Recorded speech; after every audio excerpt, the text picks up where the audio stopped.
И понатака веруваме и не мислам дека не разочарало специјалната јавна обвинителство. Напротив, ние сме многу задоволни, поготово што специјалната јавно обвинителство, ја можам слободно да кажам, на овој главен практично изведи една обвинителска истрага, можам слободно да кажам.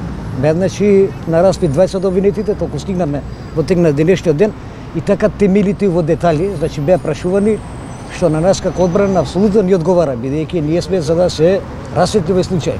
Немаше никакво реагирање од страна од одбраната во тој правец, реагирањата беа од техничка, би рекол, природа. Зошто реагиравте кога требаше да даде обвинетиот одговор каде се наоѓа бегалецот во Косово? Затоа што јас сум бранител и на лицето за кое значи беше поставено прашањето. Ја како него бранител не сметам дека обвинителството има право да постави такво прашање, бидејќи има за тоа определени институции кои распишуваат централни меѓународни потерници или пак во една друга постапка обвинителството треба да го развие значи тоа прашање. На овој главен претрес тангираат прашања кои се поврзани со обвинителните, со двата обвинителни акти, а не за друг настан. Тоа значи според мене тема која може во друга една постапка да се развие, никако во оваја. И што е според мене битно, јас како бранител и на тоа лице за кого е распишана потерница, мислам дека за тоа постојат соодветни служби во друга постапка. Еден од обвинетите даде 3 контрадикторни изјави за критичната ноќ. Како го оценувате тоа? Кој од обвинетите?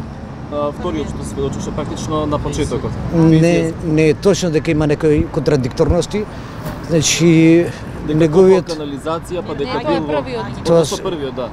Ако мислите на првиот, тоа се толку минорни работи, нормално некој да не се сети дали канализацијата која е поставил во подрумот на својата куќа, тоа траело 2 дена или 3 дена или 4 дена, со се толку небитни периферни работи и многу е нормално некој да не памти нешто од пред 6 години колку временски му требало за да изведе таква нека работа.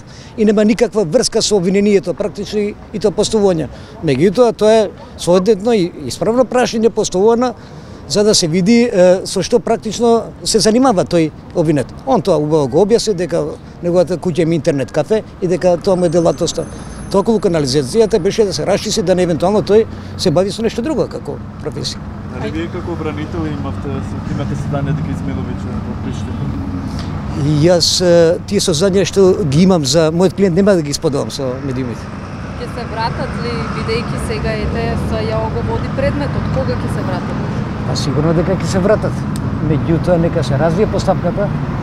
Ние сме на чекор до докажување дека овие лица кои беа обвинети па и неправосилно осудени не можеле ни физички да бидат на лице местото.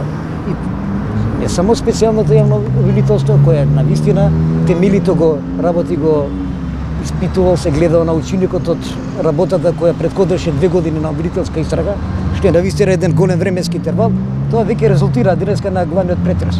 Тоа што е толку припремно, можам да кажам, значи на еден висок ниво на професионалност ја води значи постапката јавното обвинителство, својот дел од постапката и мислам дека тоа ќе резултира на крај со опубликување на обвинението од страна на специјалното јавно обвинителство.